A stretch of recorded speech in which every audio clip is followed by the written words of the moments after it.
بسم الله الرحمن الرحيم. إن الحمد لله نحمده ونستعينه ونستغفره ونعوذ بالله من شرور أنفسنا ومن سيئات أعمالنا. من يهد الله فلا مضل له ومن يضلل فلا هادي له. وأشهد أن لا إله إلا الله وحده لا شريك له، وأشهد أن محمدا عبده ورسوله. أما بعد، فأعوذ بالله من الشيطان الرجيم. بسم الله الرحمن الرحيم. رب اشرح لي صدري ويسر لي امری واحلل عقدۃ من لسانی یفقہوا قولی۔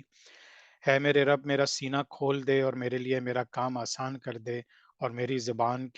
زبان کی گرہ کھول دے تاکہ لوگ میری بات سمجھ سکیں۔ آمین۔ اللہم ارنا الحق حقا وارزقنا اتباعہ وارنا الباطل باطلا وارزقنا اجتنابہ۔ اے اللہ، ہمیں حق کو حق دکھا اور اس پر چلنے کی توفیق عطا فرما، اور باطل کو باطل دکھا اور اس سے بچنے کی توفیق عطا فرما۔ آمین۔ اللہم انی اعوذ بک من علم لا ينفع ومن قلب لا يخشع ومن نفس لا تشبع ومن دعوت لا يستجاب لها۔ اے اللہ، بے شک میں تیری پناہ مانگتا ہوں اس علم سے جو نفع نہ دے، اور اس دل سے جو نہ ڈرے، اور اس نفس سے جو سیر نہ ہو، اور اس دعا سے جو قبول نہ ہو۔ آمین یا رب العالمین۔ اللهم صل على محمد وعلى آل محمد كما صليت على إبراهيم وعلى آل إبراهيم إنك حميد مجيد. اللهم بارك على محمد وعلى آل محمد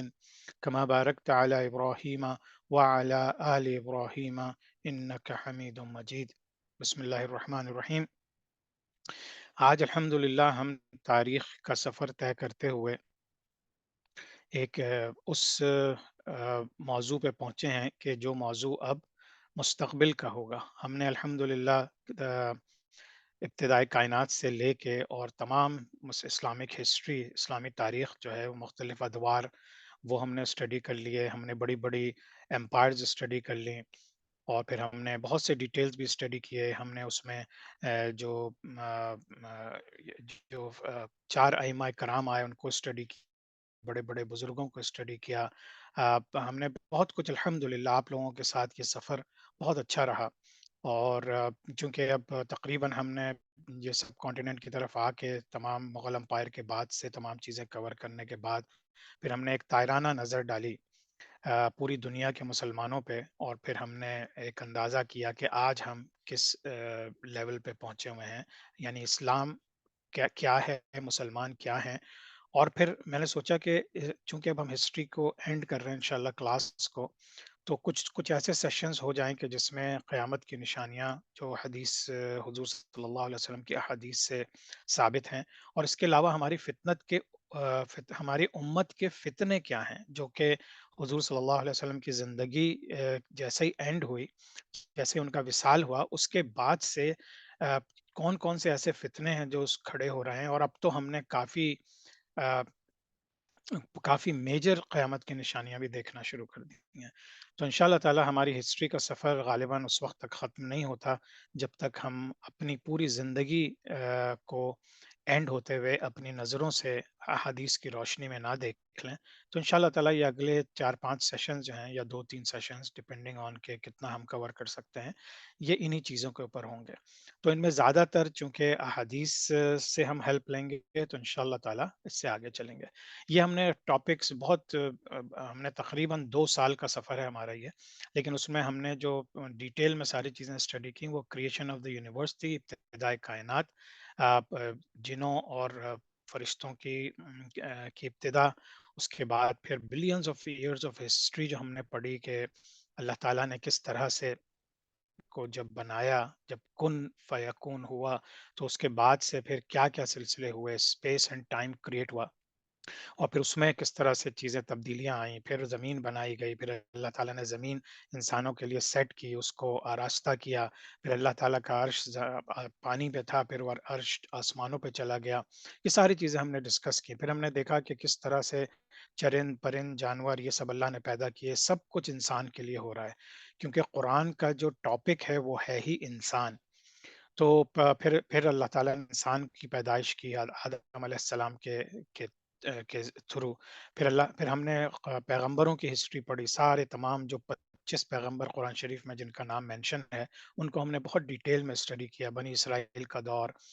اور وہ تمام پیغمبر جن لوگوں نے اللہ کے پیغام کو پہنچانے کے لیے دنیا کے مختلف جگہوں پہ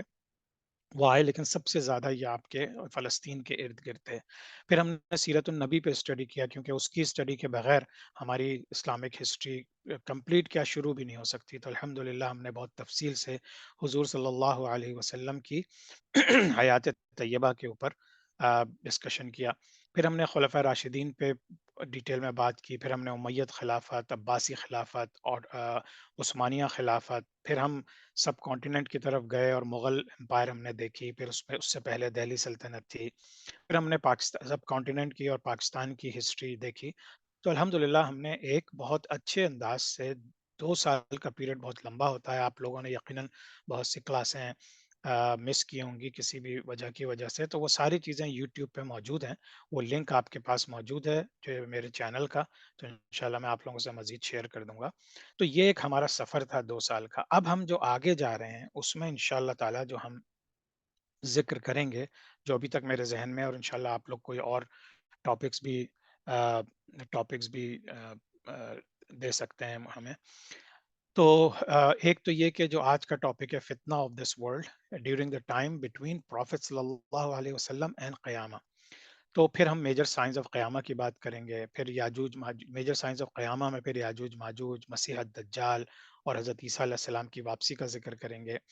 پھر قیامت کے دن کا ذکر کریں گے، کیونکہ یہ بھی احادیث سے اور ہمارے بہت صحابہ کرام نے جو بھی حضور صلی اللہ علیہ وسلم سے سنا وہ آگے بڑھایا۔ تو پھر ہم یہ دیکھیں گے کہ جو ہمیں چیزیں بتائی گئی ہیں وہ قیامت کا دن کیسے قائم ہوگا، کیونکہ یہ ہم لوگ بعض اوقات 2 چیزیں مکس کر دیتے ہیں کہ ایک تو جب سور پھونکا جائے گا اور پھر ایک جو قیامت جو حشر کا میدان سجے گا، پھر ڈے آف ریزریکشن جس دن جو ہے ہم سب دوبارہ سے اٹھائے جائیں گے، اور پھر گریٹ گیدرنگ جہاں پہ ہم سب کھڑے ہوں گے، جہاں پہ حشر کا میدان سجے گا اور پھر اللہ تعالیٰ کہے گا انسان سے سب سے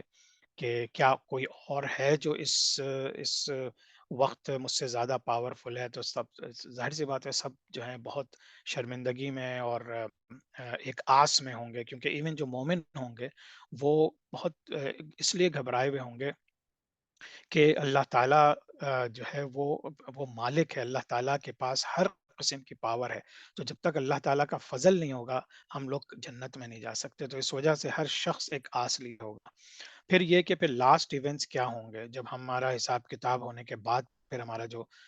سفر شروع ہوگا، تو پھر ہم حوض کوثر سے پانی کون پیے گا، اس کے بعد پھر پل صراط سے کون گزرے گا، پل صراط کو پار کون کرے گا، پھر ایک بہت بڑی دیوار آئے گی، ایک پل آئے گا، برج جائے گا، اس کے اوپر کیوں روکا جائے گا ہمیں، اور اس کے بعد پھر جنت دوزخ میں جانے کے وقت کیا ہوگا، اور اس کے بعد پھر کیا ہوگا۔ تو انشاءاللہ تعالی آئی ہوپ کہ یہ کافی انٹرسٹنگ سیشنز رہیں گے۔ آپ سب سے درخواست ہے کہ پلیز بہت غور سے سنیے اور پھر کوشچن آنسر سیشن میں ضرور حصہ لیں، تاکہ ہم ان تمام چیزوں کو اچھی طریقے سے ڈسکس کر سکیں۔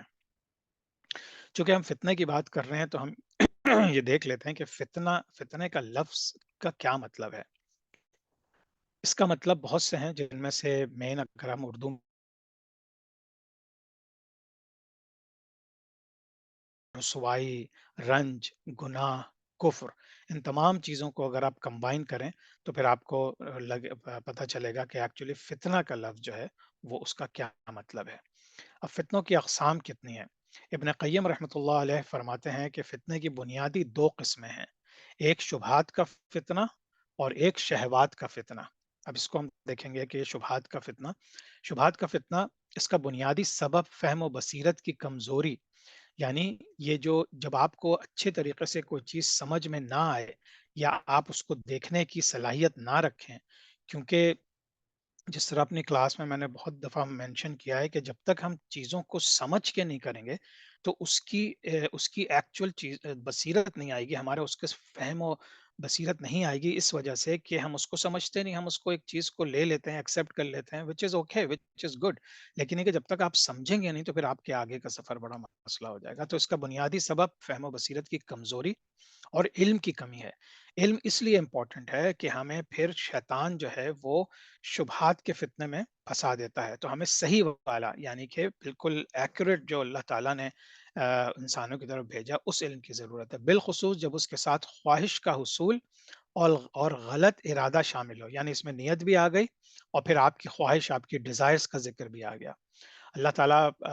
سورہ نجم میں فرماتا ہے إِن يَتَّبِعُونَ إِلَّا الظَّنَّ وَمَا تَهْوَى الْأَنفُسُ، وہ صرف اور صرف گمان اور خواہش نفس کی پیروی کرتے ہیں۔ تو ہم اللہ تعالیٰ سے تو کہتے ہیں ہم آپ کی عبادت کرتے ہیں، ہم آپ کو مانتے ہیں، لیکن حقیقت میں اگر آپ اپنے دل کو ٹٹولیں تو ہم صرف اور صرف اپنے ڈیزائرز کو فالو کر رہے ہوتے ہیں، اور ہمارے ذہن میں جو صحیح چیز لگتی ہے ہمیں اپنی ذات کے لیے، ہم وہ کر رہے ہوتے ہیں، تو ہم ریئلی اللہ کی رضا کو نہیں دیکھ رہے ہوتے۔ تو یہ ایک بہت بڑا فتنہ ہے، یہ شبہات کا فتنہ ہے، اور خواہش نفس، کفر، نفاق اور بدعت اس کا مرکز ہے، یعنی جب یہ آپ کے ڈیزائرز اور آپ کے کفر اور آپ کے اندر جو ایک نفاق ہوتا ہے، منافقت ہوتی ہے، اور پھر آپ جو نئی چیزیں اسلام میں شروع کر دیتے ہیں، ان سب اس کا مرکز ہے۔ ان تمام چیزوں سے پھر آپ کا جو ہے شبہات کا فتنہ بہت بڑھ جاتا ہے۔ اسی لیے ان فتنوں میں ایسے لوگوں پر حق و باطل اور ہدایت و گمراہی میں فرق کرنا مشکل ہو جاتا ہے۔ وہ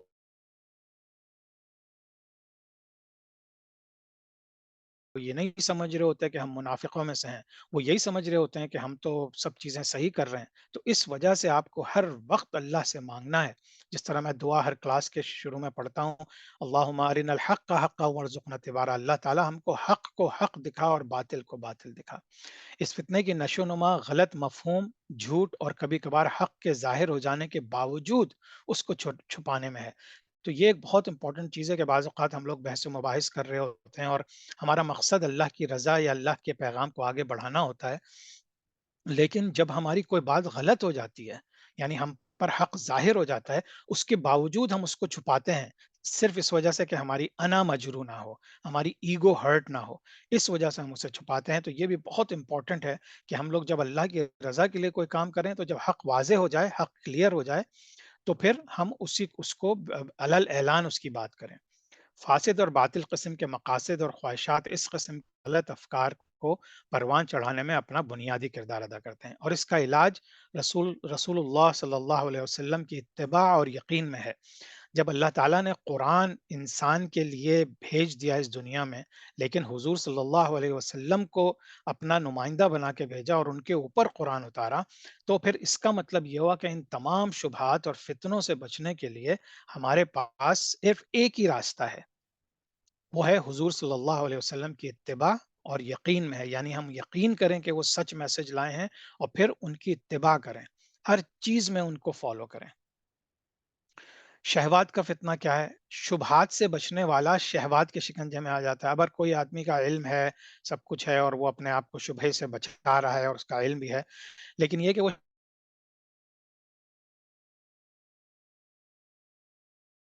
ملتا ہے کہ دین کا فساد دو چیزوں میں ہے: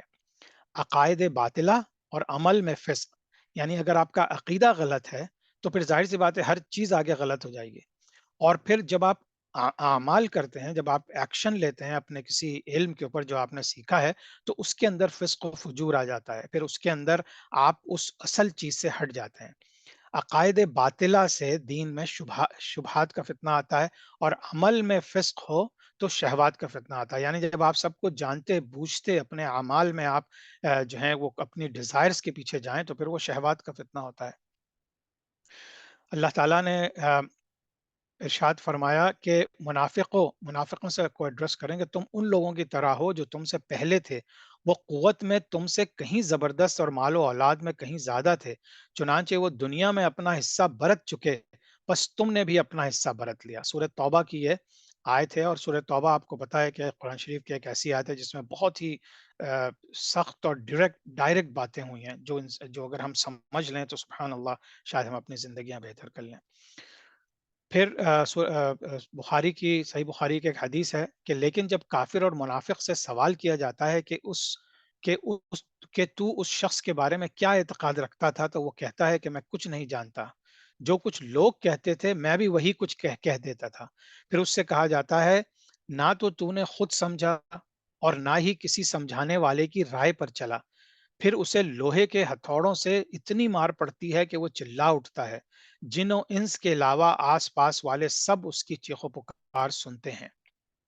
یہ بخاری کی حدیث ہے، صحیح بخاری کی۔ تو سبحان اللہ، آپ دیکھیں کہ کس طرح سے یعنی اللہ تعالیٰ نے یعنی حضور صلی اللہ علیہ وسلم کے ذریعے میں ایک میسج دیا ہے کہ جب منافقوں سے یہ سوال ہوتا ہے تو وہ کہتے ہیں ہم تو وہی کرتے تھے جو دوسرا کرتا تھا۔ تو اس وجہ سے آج کی دنیا میں آپ کو اللہ کو سمجھنے کی، اللہ کو جاننے کی اور اس کے بتائے ہوئی چیزوں پہ عمل کرنے کی ضرورت اس لیے ہے کہ تقریباً ساری کی ساری دنیا جو ہے اس وقت دوسرے فتنوں میں لگی ہوئی ہے۔ وہ وقت چلا گیا کہ زیادہ تر لوگ اچھے تھے اور کچھ برائیاں تھیں۔ اب جو ہے پوری دنیا میں صرف برائیاں ہیں۔ بہت مشکل سے آپ کو کوئی ایک ایسا شخص ملے گا جو پیور اللہ کے لیے کام کرتا ہوگا یا اللہ کی یاد دلاتا ہوگا۔ تو اس وجہ سے آپ اگر یہ کہیں گے کہ وہ بھی تو یہی کرتے تھے، میرے میرے رشتہ دار بھی تو یہ کر رہے تھے، میرے بڑے بھی تو یہ کر رہے تھے، میرے والدین بھی تو یہ کر رہے تھے، تو یہ سب چیزیں چلیں گی نہیں۔ کیونکہ آپ کو خود سے جب آپ بالغ عاقل و بالغ ہو گئے تو اب آپ کی ذمہ داری ہے اور آپ اپنے اعمال پہ جنت اور دوزخ کے مستحق ہوں گے، کسی دوسرے کے نہیں۔ ایک ہے فتنہ علماء سو کا۔ سیدنا ابو ہریرہ رضی اللہ تعالیٰ بیان کرتے ہیں کہ رسول اللہ صلی اللہ علیہ وسلم نے فرمایا، آخری زمانے میں ایسے دجال اور کذاب ہوں گے۔ دجال یعنی جھوٹے، کذاب یعنی جھوٹے، اور دجال جو جو آپ کو گمراہ کرنے والے ہوں گے، جو تمہارے پاس ایسی حدیثیں لائیں گے جو نہ تو تم نے سنی ہوں گی اور نہ ہی تمہارے آبا و اجداد نے سنی ہوں گی، لہٰذا ان سے بچو،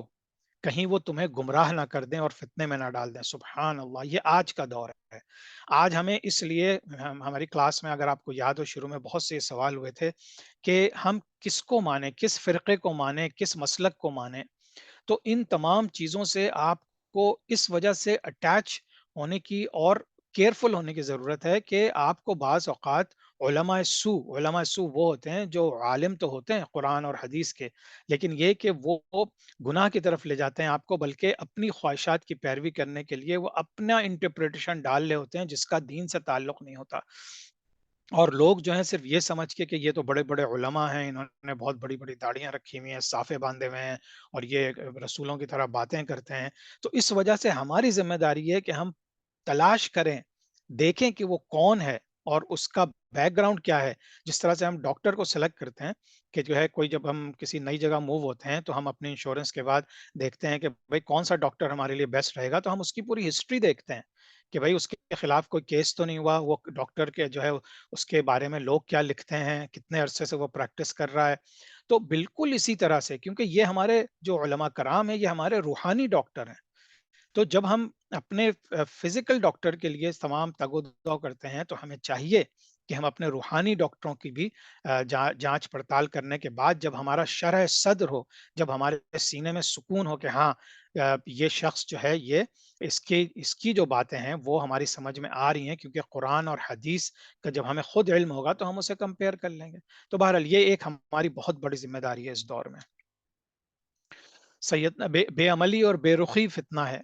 جب آپ ایکشن نہیں کرتے کسی دین کا علم ہونے کے باوجود اور پھر اس کو کیئر نہیں کرتے۔ آئی ڈونٹ کیئر، امریکہ میں ایک چیز بہت مشہور ہے کہ آئی ڈونٹ کیئر، مطلب کوئی بھی بات ہو، آپ کے بچے ہوں بڑے ہوں، تھوڑی سی بات ہو وہ کہتے ہیں آئی ڈونٹ کیئر، تو آپ ان کو کوئی اچھی بات بتائیں وہ یہ بول دیتے ہیں۔ تو یہی چیز جو ہے یہ بھی ایک فتنہ ہے آج کے دور کا۔ سیدنا حذیفہ رضی اللہ تعالیٰ بیان کرتے ہیں کہ لوگ رسول اللہ صلی اللہ علیہ وسلم سے خیر کے متعلق پوچھتے تھے اور میں شر کے بارے میں سوال کرتا تھا، اس ڈر سے کہ کہیں یہ فتنہ مجھے نہ پہنچ جائے۔ بس میں نے کہا، اے اللہ کے رسول صلی اللہ علیہ وسلم، ہم لوگ بے شک جہالت اور فتنے میں پڑے ہوئے تھے، بس اللہ تعالیٰ ہمارے پاس خیر کو لائے، تو کیا اس خیر کے بعد پھر سے کوئی شر ہوگا؟ تو آپ صلی اللہ علیہ وسلم نے فرمایا، اے حذیفہ، کتاب اللہ کا علم حاصل کرو، یعنی قرآن کا، اور جو کچھ اس میں ہے اس کی پیروی کرو۔ ایک روایت میں ہے، ان میں کچھ لوگ ایسے کھڑے ہوں گے کہ جن کے دل شیطان ہوں گے، جو کہ انسانوں کے جسموں میں ہوں گے۔ ایک دوسری روایت میں ہے، لوگوں کے درمیان ایسی بے تعلقی قائم ہوگی کہ ایک دوسرے کو پہچاننا مشکل ہو جائے گا۔ سبحان اللہ، یعنی کہ یہ بہت ہی جیسے خطرناک اور ڈینجرس قسم کے حالات ہیں، جس کے اندر آپ کو صحیح کو صحیح اور غلط کو غلط پہچاننے کے لیے مشکلات پیدا ہو جائیں گی۔ تو آپ کو کوشش کرنی پڑے گی، بہت زیادہ ورک کرنا پڑے گا اس چیز کے لیے کہ انشاءاللہ ہم لوگ خیر کے راستے پر ہی رہیں۔ سیدنا عبداللہ بن عمر رضی اللہ